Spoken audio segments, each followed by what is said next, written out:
The layers box up here can be one of the more confusing items in WARDCAM until you get comfortable with it. So if the DXF file has multiple layers in it, you can click this down arrow here and it'll show you the layers that are in the drawing. If I just click on the layer name, that just switches me to that layer.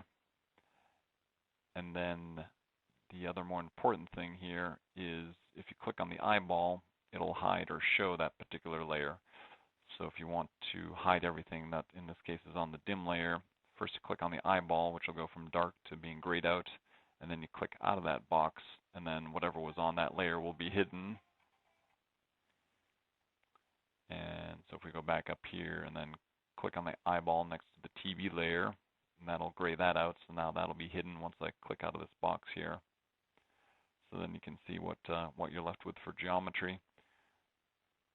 So now if we want to see again what's on those layers or unhide those layers, you can come back up here, click on the eyeballs again, make them dark so that now they'll be visible, and then click out of the box and now you can see them.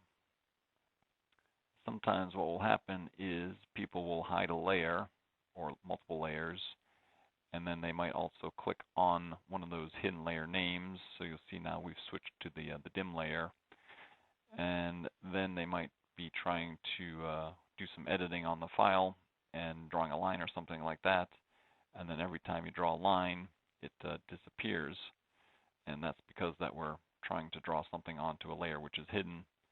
So if we come back up here and then unhide that layer, then we'll see what we just drew. So just be careful of that.